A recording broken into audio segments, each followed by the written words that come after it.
Magical hair shampoo. आज की remedy में हम बनाएंगे एक जबरदस्त सा होममेड शैम्पू। अब इस शैम्पू में मैजिकल क्या है? मैजिकल ये है कि ये बना हुआ तो होममेड है, लेकिन ये सारे इफेक्ट आपको देगा बाजार वाले शैम्पू जैसे। उसी की जैसे झाग भी बना के देगा, उसी की जैसी खुशबू भी देगा, लेकिन उस जैसे नुकसानात नहीं देगा। देखिए, जो मार्केट में शैम्पू होते हैं ना, उसमें होता है पैराबेन, होता है सल्फेट, होता है सोडियम लॉरेट एसिड होते हैं, और बहुत सारे ऐसे एसिड्स और ऐसे केमिकल्स होते हैं जो कि आपके स्कैल्प को पूरा ड्राई आउट कर देते हैं, और साथ ही साथ आपके स्कैल्प में जो भी नेचुरल ऑयल्स होते हैं ना, उसको भी बिल्कुल खत्म कर देते हैं। देखिए, हमारे फॉलिकल्स में होते हैं सेबेशियस ग्लैंड, और उस सेबेशियस ग्लैंड से सिक्रीट होता है सीबम, और यही सीबम हमारे बालों में और स्कैल्प में सॉफ्ट और सिल्की अपीयरेंस देने के लिए बहुत जरूरी होता है। कभी आपने ये बात नोट की है कि आपने कभी शैम्पू यूज किया हो और आपके बाल और ड्राई हो गए हो? तो यही वो चीज है, यही वो केमिकल्स है जो कि आपके बालों को और ड्राई कर देते हैं और उस नेचुरल ऑयल को बिल्कुल खत्म कर देते हैं। अब उसको टैकल करने के लिए हम क्या करते हैं? हम इस्तेमाल करते हैं कंडीशनर। यानी एक केमिकल को खत्म करने के लिए हम दूसरा केमिकल अपने बालों में लगा रहे हैं। तो इससे अच्छा है कि हम एक ऐसा शैम्पू देख लें, एक ऐसा शैम्पू चूज कर लें जो कि आपके इस नेचुरल ऑयल को बरकरार रखे, साथ ही साथ आपके स्कैल्प को भी अच्छे से क्लीन करे, आपको बहुत सारा लेदर यानी झाग भी बना के दे, और साथ ही साथ बढ़िया सी खुशबू भी दे। अब देखिए, इस शैम्पू में सबसे अच्छी बात क्या है? इसकी सबसे अच्छी बात यह है कि आप आराम से घर बैठे बना सकते हैं। इसके जितने भी इंग्रेडिएंट्स है ना, वो बहुत आसानी से आपके पास अवेलेबल होंगे, और साथ ही साथ इसको हर उम्र का बंदा इस्तेमाल कर सकता है। चाहे बच्चा हो, बुजुर्ग हो, जवान हो, कोई मर्द हो, औरत हो, हर बंदा, हर जेंडर इसको इस्तेमाल कर सकता है। और आप इसे हर सीजन में भी इस्तेमाल कर सकते हैं। सर्दी, गर्मी, खिजा, बहार, जब भी चाहे चाहे तो पूरे साल आप इसको इस्तेमाल कर सकते हैं। इस शैम्पू का कोई भी नुकसान नहीं है, सिर्फ फायदा है। आप इसे हर्बल शैम्पू भी कह सकते हैं। जो नॉर्मल शैम्पूज की रेसिपीज आप देखते होंगे, उसमें ऐसी रेमेडीज होती है जो कि बिल्कुल एक जैसी होती है, लेकिन ये थोड़ी हटकर है। आज ही हम इस रेमेडी के बारे में डिस्कस करेंगे, और साथ ही डिस्कस करेंगे इसके बारे में 3 इंपॉर्टेंट पॉइंट्स। नंबर 1 पॉइंट ये है कि इसे बनाने का प्रॉपर तरीका क्या है। देखिए, जो बाकी रेमेडीज होती है ना, उसमें इंग्रेडिएंट मेन पार्ट होते हैं।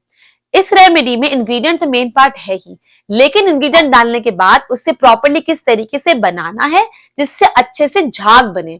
अगर इसे अच्छे से बना लिया तो झाग बहुत अच्छा बनने वाला है। तो it is very important to know. Second, हम ये जानेंगे कि इसे यूज कैसे करना है। ये जो शैम्पू बना है ना, इसे हम एज इट इज यूज नहीं करेंगे, हम इसमें कुछ चीज और ऐड करेंगे और फिर इसे यूज करेंगे।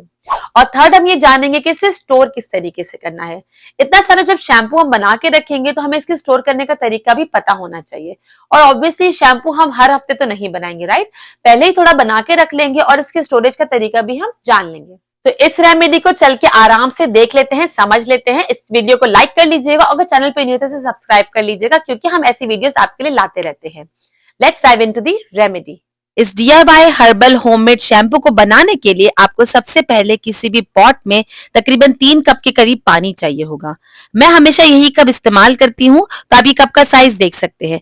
अगर आपके कप इससे छोटे हैं तो आप इसमें पानी ज्यादा कर लेंगे। तकरीबन इतना पानी आपके पॉट में होना चाहिए, और पॉट आप कोई भी इस्तेमाल कर सकते हैं, स्टील का हो, लोहे का हो, डजंट मैटर। बस ऐसा हो कि उसमें से पानी बाहर ना आए और ज्यादा चिपके नहीं।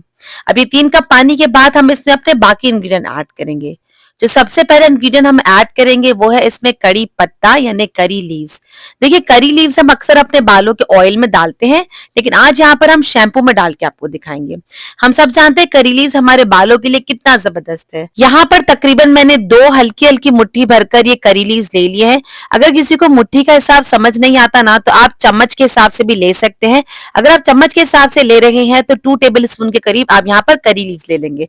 काफी लोगों के हाथ बड़े होते हैं, उनकी मुट्ठी ज्यादा बड़ी बनती है, तो वो उसको ज्यादा कर देंगे। हमें प्रोपोर्शन बहुत देख के लेना है यहाँ पर, ताकि झाग अच्छे से बन जाए। अच्छा, इसमें जो थर्ड इंग्रेडिएंट आप यहाँ पे देख सकते हैं, मैं ऐड कर रही हूँ नीम के पत्ते। नीम के पत्ते हमारे बालों में बिल्कुल एंटीबैक्टीरियल का काम करता है और आपके स्कैल्प को अच्छे से साफ कर देगा। अब यहाँ पे नीम के पत्ते भी मैं जितने लूंगी वो आप देख सकते हैं। तकरीबन मैंने 1 मुट्ठी ये ली और 1 मुट्ठी मैंने और इसमें ऐड कर दी है। मैंने यहाँ पे तकरीबन नीम के पत्ते जो है ना, वो करी लीव से थोड़े से ज्यादा ही लिए हैं। ये तीसरी मुट्ठी यहाँ पे ऐड कर दी है मैंने, क्योंकि जो करी लीव्स होते हैं ना, वो आपके बालों की स्ट्रेंथ को बढ़ाते हैं, लेकिन बालों को साफ करने का जो काम है वो आपका नीम के पत्ते और रीठा करेगा। रीठा मैं आपको आगे डालने का सिखाऊंगी। ये जो नीम के पत्ते और जो करी लीव्स थे मैंने ड्राइड लिए हैं, आप चाहे तो यहाँ पे फ्रेश भी ले सकते हैं। अब मैंने इसमें ऐड किए हैं थोड़े से राइस। जो राइस होंगे वो मैंने यहाँ पर 6 टेबल स्पून के करीब ले लिए हैं।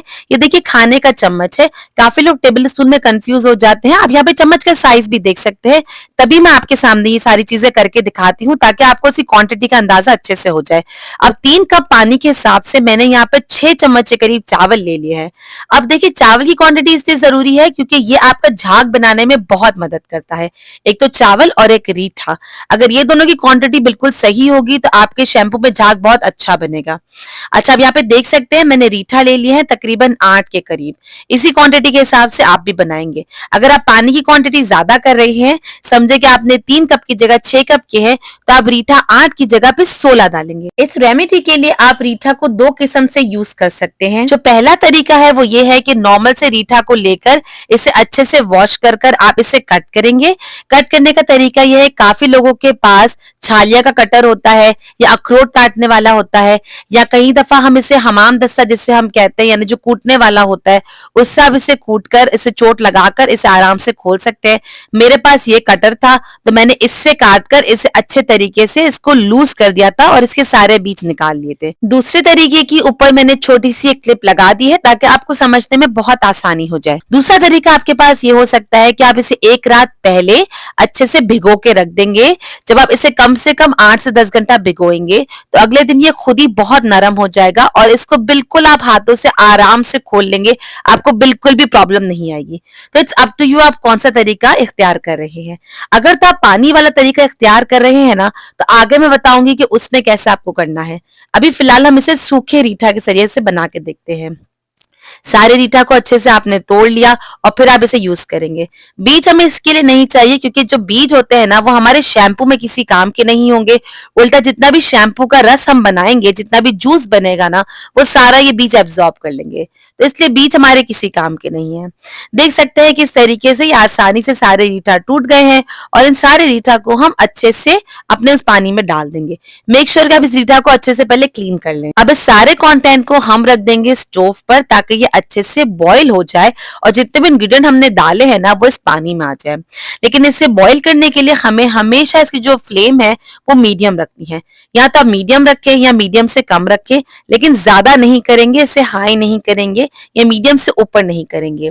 रीजन ये है कि एक तो ये बिल्कुल बाहर आने लग जाएगा, सेकंड है कि इतनी जल्दी ये उबल जाएगा और पानी इतनी जल्दी सूख जाएगा ना कि जो सारे इंग्रेडिएंट के जो बेनिफिट्स है वो इस पानी में नहीं आ पाएंगे, तो ये इसका फायदा ही नहीं होगा, ये शैम्पू ही नहीं बन पाएगा। इसलिए मेक श्योर कि आप इसे मीडियम पे रखें। देखिए इनिशियली आपको ऐसा दिखेगा कि हल्का हल्का सा बॉईल आना स्टार्ट होगा, बिल्कुल हल्के हल्के से बबल्स, ये आप क्लोजअप में देख सकते हैं। अच्छा, जैसे ही आप इसको चूल्हे पे रखेंगे ना, मेक श्योर कि आप ऐसा स्पून ले लें जिसमें हल्के से ये होल्स हो ताकि आप इसे अच्छे से प्रेस कर सके। ये जो प्रेसिंग का प्रोसीजर है ना, ये बहुत इंपॉर्टेंट है जानना। ये आप देख लें किस तरीके से करना है। जिस किसी ने भी ये प्रेसिंग का मेथड समझ लिया ना, उसके शैम्पू में बेइंतहा झाग बनेगा।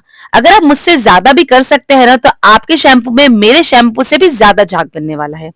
देख सकते हैं ये जिस तरीके से मैं यहाँ पे कर रही हूँ, आप इसे अच्छे से पहले शेक करें और फिर इसे प्रेस करें। अच्छा, ये ऑयल बनाते हुए आपको वहीं पे चूल्हे के पास ही रहना है। रीजन बीइंग कि जब भी ये ऑयल स्टार्टिंग में बनने लगेगा ना, तो इसमें जो इंग्रेडिएंट है उसकी वजह से ये पानी ऊपर उबलने लगेगा। आप देख सकते हैं किस तरीके से इसमें झाग बनना स्टार्ट हो गया है और ये उबलकर ऊपर आने लग गया है।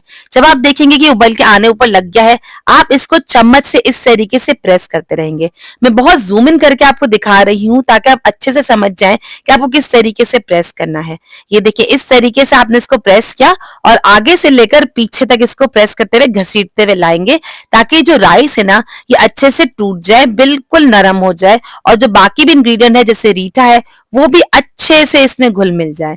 यही इसका झाग बनाने में बहुत मदद करने वाले हैं। अगर तो आप रीठा को सूखा नहीं लेना चाह रहे और एक रात पहले भिगोकर इसको यूज करना चाह रहे हैं तो आप वो भी कर सकते हैं। एक रात पहले आपने थोड़े से पानी में रीठा को भिगोया और फिर अगले दिन आपने रीठा को खोला, इसके बीज निकाले और अच्छे तरीके से आपने वो सारा जो रीठा था वो आपने पानी में डाल दिया। लेकिन यहाँ पर जो ट्विस्ट है वो ये है कि जिस पानी में हमने रीठा को भिगोया था ना, वो पानी भी हम यहाँ पर इस शैम्पू के लिए यूज मिक्स करेंगे। यानी इनिशियली जो हमने 3 कप पानी डाला था ना, उसमें से जो रीठा का पानी होगा वो हम माइनस कर देंगे, जो रीठा का पानी है वो डालेंगे और 3 कप में से जितना भी पानी बचेगा वो हम नॉर्मल पीने का पानी डालेंगे। ठीक है, इस तरीके से आप ये करेंगे। और आप चाहें तो कड़ी पत्ता और नीम के पत्ते फ्रेश भी यूज कर सकते हैं। जितनी चीजें फ्रेश होंगी, ऑर्गेनिक होंगी, उतना बहुत बेहतर है आपके बालों के लिए। और ये चीज आपके बाकी हर्बल शैम्पू से भी बहुत अच्छी है। आप देख सकते हैं कि हल्का हल्का सा झाग बनना स्टार्ट हो गया है, लेकिन ये तो अभी सिर्फ शुरुआत है। आगे आगे देखिएगा कितना ज्यादा झाग बनने लगता है। मैं आपको ये बता रही थी कि जो हर्बल शैम्पूज मार्केट में होते हैं ना, उसमें भी कहीं ना कहीं प्रिजर्वेटिव्स होते हैं, केमिकल्स तो होते ही हैं। इससे अच्छा है कि आप ये सारे शैम्पूज, ऑयल्स, मास्क, सिरम्स आप क्यों ना घर पे ही बना लें। ये वाली जो क्लिप है ये तकरीबन 15 से 20 मिनट की बात है। आप देख सकते हैं कि झाग की क्वांटिटी कितनी बढ़ती जा रही है। जैसे जैसे इसमें उबाल आता जा रहा है, ये चावल नीचे बैठते जा रहे हैं और क्योंकि हम इसे कंटिन्यूसली प्रेस करते जा रहे हैं तो झाग ज्यादा बनता जा रहा है। आपको वहीं पे चेयर लगा के बैठ जाना है, चाहे तो अपना फोन ले लें या कुछ भी ऐसे अपने बिजी रहने के लिए चीज ले लें कि आप इसे वहीं पे बैठकर अच्छे से बनाते रहें। वंस आप चूल्हा छोड़ के अगर गए तो हो सकता है कि ये बाहर आ जाए और सारा जो इसका झाग वाला कंटेंट है ना वो बाहर टपक जाएगा। इसके लिए आप इसे अच्छे से वहीं पे खड़े होकर प्रेस करते रहें ताकि इस अच्छे से अपने सारे जो पोटेंट इंग्रेडिएंट है ना वो इस पानी में रिलीज करता रहे। यहाँ पे मैंने जो चावल लिए हैं वो नॉर्मल खाने के चावल है। आपके घर में जो भी चावल आते हो आप उसे यूज कर सकते हैं। डजंट मैटर कि किस टाइप के, किस क्वालिटी के चावल है, इट्स ओके। हम सिर्फ इसे बाहर ही अप्लाई कर रहे हैं, इसे कंज्यूम नहीं कर रहे। ये देख सकते हैं कितना झाग वाला पानी यहाँ पे बन रहा है माशाल्लाह से। ये सारा जो पानी है ना ये हमारे बालों में से सारी गंदगी को अच्छे से हटा देगा। ये मैं आपको दिखा रही हूँ तकरीबन 20 से 25 मिनट के बाद का। आप देख सकते हैं अब इसमें जितने भी कंटेंट है ना ये उबल के बाहर नहीं आ रहे। अब जब यहाँ पे आप देखेंगे ना इस स्टेज पे आकर आप इसे अच्छे से मिक्स करेंगे और बिल्कुल जिसे घोटना कहते हैं ना कि अच्छे से इसको बिल्कुल आपस में घोट लेंगे ताकि जो सारे राइस थे वो इसमें फाइनली सारे घुल मिल जाए। आप देख सकते हैं आपको रीठा के जो दाने थे वो भी अब कम नजर आ रहे होंगे क्योंकि वो भी अब काफी हद तक इसमें डिसॉल्व होना स्टार्ट हो गए हैं। ऑब्वियसली पूरे तो डिसॉल्व नहीं होंगे लेकिन काफी हद तक वो इसमें टूटकर समा जाएंगे। जिन लोगों को अपने शैम्पू में ज्यादा झाग बनने की परवाह नहीं है एंड दे डोंट केयर कि झाग ना बने, बस हमारा हेयर साफ हो जाए, हमारा स्कैल्प क्लीन हो जाए, तो उन लोगों के लिए इनको इस तरीके से इसे घोटने की जरूरत नहीं है। बस हल्का हल्का सा प्रेस कीजिए और ये जो भी इंग्रेडिएंट बनके रेडी होते हैं ना आप इससे बालों को क्लीन कर सकते हैं। देखिए बाल इससे भी क्लीन हो जाएंगे। बाल कभी भी झाग से क्लीन नहीं होते। जो भी आपका शैम्पू होता है नॉर्मल वाला उसमें भी जो केमिकल्स होते हैं ना बाल उस क्लीन होते हैं। झाग तो एक एडेड चीज है। सिमिलरली ये जो हम हर्बल वाला शैम्पू बना रहे हैं इसमें भी जो ये सारे कंटेंट का पानी है ना उससे आपका स्कैल्प क्लीन होगा, लेकिन झाग एक एडेड आपकी इम्यूनिटी है। अब झाग से क्या होता है, लोगों को सेटिस्फेक्शन मिलती है कि हाँ भाई हमने अपना शैम्पू यूज किया है। शैम्पू इज इक्वल टू झाग। मेरे पास तकरीबन आधे घंटे के बाद ये कुछ इस कंडीशन में आ गया था। हर किसी के चूल्हे की फ्लेम अलग होती है तो आप अपने हिसाब से देख लीजिएगा। मैंने आपको टेक्निक बता दी है कि जब ये उबलना बंद होगा और थिक हो जाएगा तब आप इसे अच्छे से मैश कर कर अच्छे से घोट लेंगे। अच्छा अब आप इसे अच्छे से छान लेंगे। छानने के लिए आप किसी भी ऐसी छन्नी यानी सीफ का इंतखाब करेंगे जो कि पतली जाली वाली हो ताकि आप में से इसमें से चावल ना आए। अब देखिए ये तो हमने डाला ही है इस तरीके से, लेकिन अब इसे हम मजीद प्रेस करेंगे ताकि चावल, कड़ी पत्ता, नीम का पत्ता और रीठा के अंदर भी जो पानी सोक हो गया है, जो पानी एब्जॉर्ब हो गया है ना, वो भी सारा इस शैम्पू के लिए हमें छन कर मिल जाए। तो इसे आप अच्छे तरीके से प्रेस करेंगे और चाहेंगे कि सारा जो पानी है ना वो वेस्ट ना हो बल्कि हमारे शैम्पू के लिए आ जाए। आप नीचे कटोरी में देख सकते हैं कि किस तरीके से गाढ़ा पानी हो गया है। जब इसे प्रेस करेंगे तो और पानी ऐड ऑन होगा और बाद में इसे हम अच्छे से पूरा मिक्स कर लेंगे। देखिए काफी लोगों को ये डाउट होता है कि जितने भी हम हर्बल शैम्पू बनाते हैं जिसमें रीठा, आंवला, शिकाकाई होता है, काफी लोगों के पास वो चीजें अवेलेबल नहीं होती या काफी लोग कहते हैं कि हमें खास इस शैम्पू के लिए खरीदनी पड़ेगी। तो ये जो शैम्पू आज का मैंने आपको बताया है ना इसमें आपको शिकाकाई, आंवला वगैरह की लेने की जरूरत ही नहीं है। आप नॉर्मल घर में पड़े चावलों से भी आप ले सकते हैं। और अगर मेरी रेमेडी आप पहले से अप्लाई करते आ रहे हैं तो नीम के पत्ते भी आपके घर में मौजूद होंगे, ये आपको आसानी से मिल जाएंगे और मुफ्त में मिल जाएंगे। ये तो किसी भी दरख्त से भी आप तोड़ सकते हैं। और यही चीज कड़ी पत्ते के लिए है। कड़ी पत्ते भी इजीली आपको मिल सकते हैं। इस सारे मिक्सचर को अच्छे तरीके से आपस में मिक्स कर लीजिए ताकि ये बिल्कुल ऐसा गाढ़ा सा पेस्ट फॉर्म बन जाए। अच्छा, ये हमने गरम गरम ही छान लिया था, जैसे जैसे ये ठंडा होने लगेगा ये और थिक कंसिस्टेंसी में आ जाएगा। एक दफा फिर दिखाती हूँ, देख ले कैसी सी कंसिस्टेंसी है। इस शैम्पू को आप 1 हफ्ते तक के लिए किसी भी कांच के कंटेनर में अच्छे से सेव करके रख सकते हैं। कोशिश करके प्लास्टिक का कंटेनर मत यूज कीजिएगा। अगर आप कांच का कंटेनर यूज करते हैं तो इससे इसकी शेल्फ लाइफ बढ़ जाती है।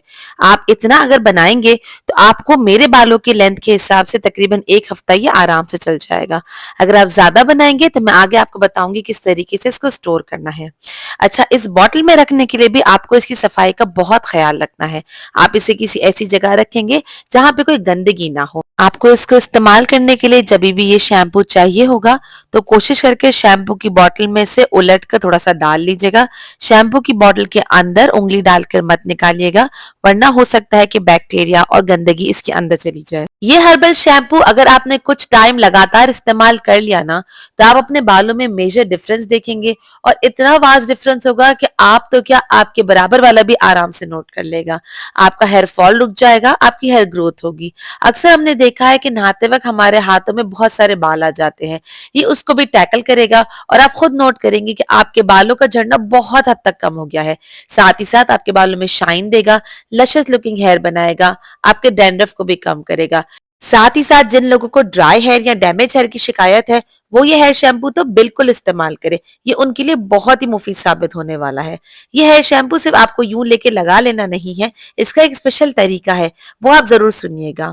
अगर आपके इसके रिलेटेड कोई भी क्वेश्चन है तो आप मुझे नीचे कमेंट सेक्शन में पूछ सकते हैं, मैं जरूर इसका रिप्लाई करूंगी। अब बताती हूँ कि इस शैम्पू को अप्लाई किस तरीके से करना है। इसके एप्लीकेशन के लिए जरूरी है कि आप इसको पहले थोड़ा सा अपने हाथों में ले लें। जब ये ठंडा हो जाता है ना तो ये थोड़ा सा गाढ़ा हो जाता है, लेकिन उसी चीज को टैकल करने के लिए हम इसमें ऐड करेंगे थोड़ा सा पानी। अब देखिए, जिन लोगों को अपने बालों में खुशबू चाहिए ना वो इसमें थोड़ा सा रोज वाटर ऐड करेंगे और फिर पानी को ऐड करेंगे। अगर कुछ लोग ऐसे होते हैं जिनको खुशबू बदबू से कोई फर्क नहीं पड़ता, वो लोग खाली टैप वाटर यूज करेंगे।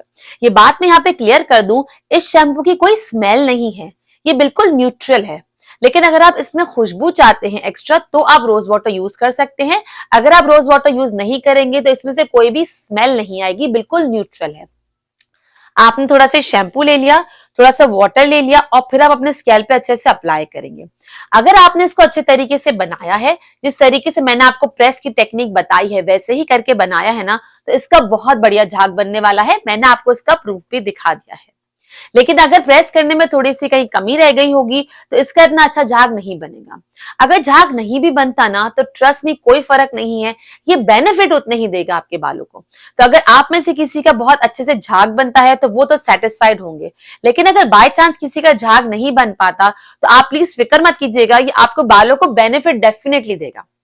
अब हम चलते हैं, ये जानते हैं कि इसको स्टोर किस तरीके से करना है। देखिए, इसको स्टोर करने का तरीका ये है कि मैंने ये इतनी बॉटल बनाई है ना तो मुझे आराम से चल जाएगी, मुझे इसको स्टोर करने की नीड नहीं है। मैं इसे इसी तरीके से बॉटल में रखूंगी और मैं इसे बाहर रखूंगी, मुझे आराम से 15 to 20 डेज चल जाएगा। अगर आप इससे ज्यादा बनाते हैं तो फिर आपको इसको स्टोर करने की नीड है। इसको स्टोर करने के लिए आप क्या करेंगे कि इससे आप आइस क्यूब्स में डालेंगे और आइस क्यूब्स में डालने के बाद आप उसको फ्रीज कर देंगे। जब भी आपको शावर रिक्वायर्ड होगा, आपको हेयर वॉश रिक्वायर्ड होंगे, तो उससे पहले आप एक क्यूब निकाल लेंगे। डिपेंड से आपके बालों का साइज कितना है। अगर आपके बाल लंबे हैं तो हो सकता है आपको 2 आइस क्यूब की जरूरत हो या 1 की जरूरत हो, क्योंकि हम इसमें वाटर भी ऐड करेंगे। आपने एक आइस क्यूब निकाली, उसको पहले आपने किसी बोल में अच्छे से मेल्ट होने दिया। मेल्ट होकर ये इसी कंसिस्टेंसी में आ जाएगा। फिर आपने इसे वैसे ही यूज किया कि आपने इसमें थोड़ा सा पानी डाला, चाहे तो रोज वाटर डाला खुशबू के लिए, और फिर आपने इसे अपने बालों में यूज कर लिया। अच्छा, अब काफी लोगों का ये क्वेश्चन होगा कि क्या इससे ऑयल निकल जाएगा? तो बिल्कुल निकल जाएगा। अक्सर मैं जब इसे यूज करती हूँ तो उससे पहले मैं अपना मैजिकल हेयर ऑयल इस्तेमाल करती हूँ, जो कि आपको इसकी रेसिपी मिल चुकी है। मैजिकल हेयर ऑयल की रेमेडी इतनी अच्छी चल रही है माशाल्लाह से, और आप लोग उसको इतना प्यार दे रहे हैं। I am very thankful to you guys. जिन्होंने नहीं देखी है वो इस लिंक पे क्लिक करके उसकी रेमेडी देख सकते हैं, और अगर चाहते हैं रोजमेरी हेयर ग्रोथ चैलेंज की रेमेडीज देखना तो आप इस लिंक पे क्लिक करके देख सकते हैं। मैं आपसे मिलती हूँ इन वीडियोस में। Till then, bye bye.